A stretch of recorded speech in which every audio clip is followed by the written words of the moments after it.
இணைந்து கொண்டிருக்கின்றோம் வணக்கம் தமிழ் நிகழ்ச்சியின் வாயிலாக. நிகழ்ச்சியிலே இன்றைய தலைப்பு பகுதியிலே என்ன விடயம் பற்றி பேச போன்றோம் என்று சொல்லி பார்த்தால், இன்றைய நாட்கள் அநேகமாக இந்த விரதங்களை எல்லோருமே விரதங்கள் பண்டிகைகள் என்று சொல்லி எல்லோருடைய நாட்களும் நகர்ந்து கொண்டிருக்கின்றன. இவ்வாறான நேரங்களில் எல்லாம் அதிகமாக எங்களுக்கு சொல்லிக் கொள்ளக்கூடிய விடயங்கள் எங்களுடைய இந்த நற்பண்புகள். எங்களுடைய நற்பண்புகளில் நாங்கள் மிக மிக கவனமானவர்களாக இருக்க வேண்டும். ஏனென்று சொன்னால் நாங்கள் எவ்வளவுதான் தானங்களை வழங்கினாலும், எவ்வளவுதான் நல்லது செய்தாலும் நாங்கள் என்ன செய்வோம், சில சமயங்களில் விரதங்கள் என்று சொல்லி அதனை விரதங்களை அனுஷ்டித்துக் கொண்டிருப்போம். மாறாக எங்களுடைய நற்பண்புகளில் நாங்கள் சரியாக நடக்கின்றோம் என்பதை நாங்கள் சிந்திக்க மறந்து விடுகின்றோம். நாங்கள் நற்பண்புகளை சரியான விதத்தில் நாங்கள் பேணிக் கொள்வதனூடாக எங்களுடைய வாழ்க்கையை ஒரு சீரான ஒரு சந்தோஷமான வாழ்க்கையா நாங்கள் கொண்டு செல்லக்கூடியதாக இருக்கின்றது. இந்த நற்பண்புகள் என்றால் என்ன, அது எவ்வாறு நாங்கள் எல்லாம் பின்பற்ற வேண்டும் என்று சொல்லி பார்த்தால், சிறுவயதிலிருந்தே நாங்கள் அறிந்து கொண்ட விடயம்தான். அன்பு, கருணை, பொறுமை, நம்பிக்கை இப்படின்னு சொல்லி பல விடயங்களை ஆசிரியர்கள் எங்களுக்கு கற்றுத் தந்திருப்பார்கள். ஆனால் நாங்கள் சிறுவயதில் மிகவும் அழகாக கற்றிருப்போம், சில சமயங்களில் செயற்படுத்தியும் இருப்போம்.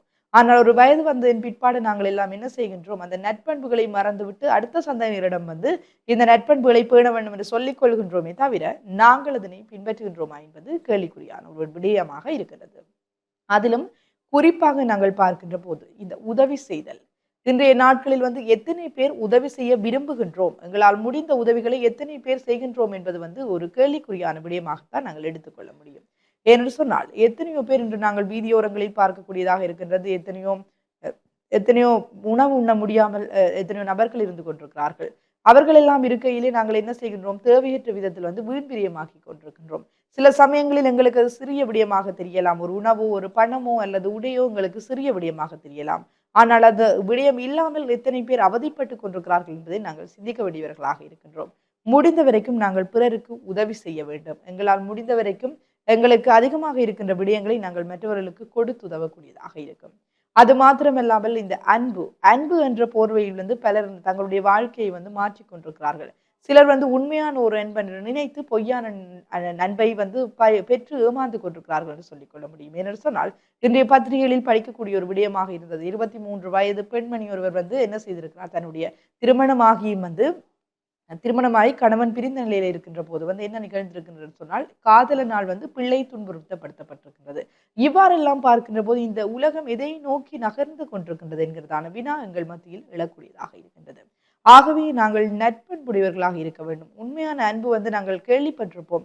எந்த ஒரு விடயத்திலும் எதிர்பார்க்காமல் மற்றவர்கள் எனக்காக மாற வேண்டும் என்று சொல்லி பலர் சொல்லிக் கொண்டிருப்பார்கள். மற்றவர்களுடைய குண இயல்புகளை மாற்றி மற்றவர்களுக்காக தங்களை இழந்து கொண்டிருக்காமல் உண்மையான ஒரு அன்பு என்பது நீங்கள் உங்களுடைய இயல்பில் வாழ கற்றுக்கொள்வதுதான். ஆகவே அந்த இயல்பு நிலையில் நீங்கள் செயற்படுங்கள்.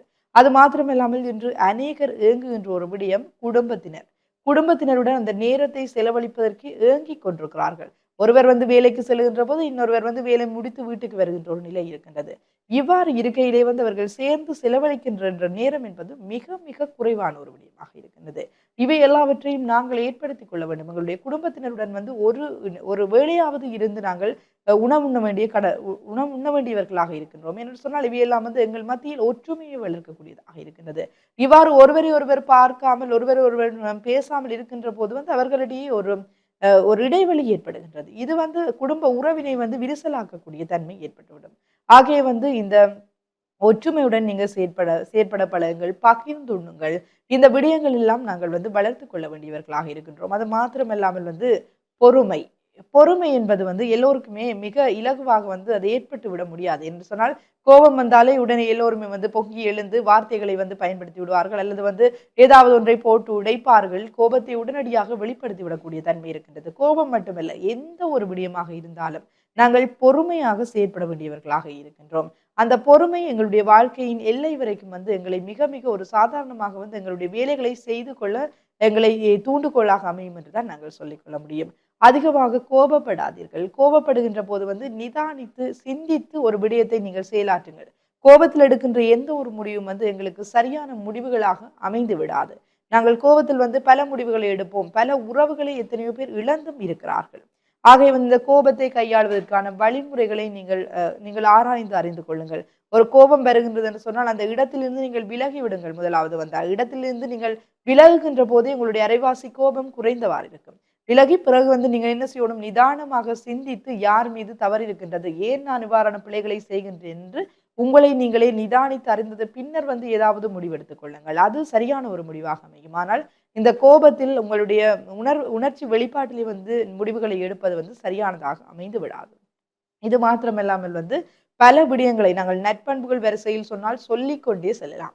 இந்த பெரியோரை மதித்தல். பெரியோரை மதித்தல் என்கின்ற விடயத்தில் நாங்கள் பார்க்கின்ற போது, இன்றைய நாட்களில் நாங்கள் சாதாரணமாக பார்க்கக்கூடிய இருக்கின்றது. நாங்கள் எல்லாம் அன்றைய நாட்களில் வந்து பஸ்களில் பயணித்துக் கொண்டிருந்தால் என்ன செய்வோம்? எங்களுக்கு வயதுக்கு மூத்தவர்கள் வந்தால் நாங்கள் எழுந்து நின்று விடுவோம். ஏனென்று சொன்னால் அந்த பெரியவர்கள் வந்து அந்த இடத்தில் இருக்கட்டும் அப்படின்னு சொல்லி நாங்கள் எழுந்து விடுவோம். ஆனால் இவற்றையெல்லாம் இன்று அவதானிப்பது மிக மிக மிக குறைவாக இருக்கின்றது. இந்த பெரியவர்களுக்கு மரியாதை செலுத்துதல் என்பது வந்து மிக குறைவாக இருக்கிறது. நாங்கள் பத்திரிகைகளில் படிக்கக்கூடியதாக இருக்கின்றது. ஆசிரியருக்கு வந்து மாணவர் தாக்கி இருக்கின்றார் என்கிறதான இந்த விடயங்கள். இவையெல்லாம் இந்த பெரியோர்களை மதிக்கின்ற பண்பு எத்தகையத்துக்கு மாறிக்கொண்டிருக்கின்றது. ஒரு விசேட தினங்கள் வருகின்றது, பண்டிகைகள் வருகின்றது, பரீட்சை காலங்கள் வருகின்றது என்று சொன்னியெல்லாம் நாங்கள் என்ன செய்வோம்? பெற்றோருடைய காலிலே விழுந்து ஆசீர்வாதம் வாங்கிவிட்டு தான் நாங்கள் எங்களுடைய பரீட்சைக்கோ அல்லது நல்ல இடங்களுக்கோ அந்த குறிப்பிட்ட தினங்கள்ல வந்து நாங்கள் அது செய்யக்கூடிய காரியங்களாக இருக்கின்றது. ஆனால் இவற்றையெல்லாம் நாங்கள் பார்ப்பது ஒரு அரிய செயலாக இருக்கின்றது தான் சொல்லிக்கொள்ள முடியும். ஆகவே இவ்வாறு வந்து ஒவ்வொரு விடயங்களிலும் நாங்கள் மாற்றத்தை கொண்டு வர வேண்டும். நற்பண்புகள் இவைதான் என்று தெரிந்து வைத்திருப்பதை தாண்டி அவற்றை எங்களுடைய வாழ்க்கைகளில் பிரயோகிக்க கற்றுக்கொள்ள வேண்டும். எல்லோரையும் சக மனிதர்களை வந்து நீங்கள் உங்களைப் போல நேசிக்க பழக வேண்டும். எல்லோரும் மனிதர்கள் என்கின்ற ஒரு விடயத்தை நீங்கள் மனதில் நிலைநிறுத்திக் கொள்ள வேண்டியவர்களாக இருக்கின்றோம். ஏனென்று சொன்னால் ஒருவரை நாங்கள் பார்க்கின்ற போதும் கல்வி அதிகமாக இருக்கலாம். ஒருவரிடம் வந்து பணம் அதிகமாக இருக்கலாம். ஒருவர் வந்து மிகவுமே வந்து செல்வ செழிப்போடு அனைத்தையும் பெற்று இருக்கலாம். இவ்வாறு இருக்கின்றவர்கள் என்ன செய்வார்கள்? தங்களை விட குறைந்தவர்களை ஒரு ஏளனமாக பார்ப்பது, அவர்களுக்கு வந்து மரியாதை கொடுக்காமல் தவிர்ப்பது, இவ்வாறான விடயங்கள் எல்லாம் வந்து அந்த மனிதர்கள் மத்தியில் நாங்கள் பாகுபாட்டை பார்ப்பதானது எந்த ஒரு நன்மையையும் தரப்போவதில்லை. ஏனென்று சொன்னால் நாங்கள் பிறக்கும் போதும் எதுவும் கொண்டு வருவதில்லை, இறக்கும் போதும் எதுவும் கொண்டு செல்வதில்லை. ஆகவே இந்த குறுகிய கால பகுதியில் அன்பால் வந்து இந்த உலகத்தை நாங்கள் நிரப்புவோம் என்றுதான் நான் சொல்லிக்கொள்ள முடியும். என்று சொன்னால் பிரச்சனைகள் நிரம்பிய இந்த உலகத்தில் ஒவ்வொருத்தரும் மாறி மாறி மாறி ஏதோ ஒரு பிரச்சனைகள் என்று சொல்லிக் கொண்டுதான் இருக்கிறார்கள். அந்த பிரச்சனைகள் தொடர்பாக நாங்கள் ஆராய்ந்து கொண்டிருக்காமல் அவற்றிலிருந்து நாங்கள் வெளியே வந்து அடுத்தடுத்த கட்டங்களுக்கு நகர பழக வேண்டும். அது மாத்திரமில்லாமல் வந்து எங்களுடைய வாழ்க்கை பாதையில் பல நற்பண்புகளை வளர்த்துக் கொள்ள வேண்டும். நான் ஆரம்பத்தில் சொன்னது போலயே வந்து இந்த உண்மை பேசுதலாக இருக்கட்டும், உதவி செய்தலாக இருக்கட்டும், பொறுமை, நம்பிக்கை, பெரியோரை மதித்தல் போன்ற பல விடயங்களில் வந்து நாங்கள் நிதானமாக செயற்பட வேண்டும். எங்களுடைய அடுத்தடுத்த சந்ததியினருக்கு நாங்கள் முன்னுதாரணமாக செயற்பட வேண்டும்.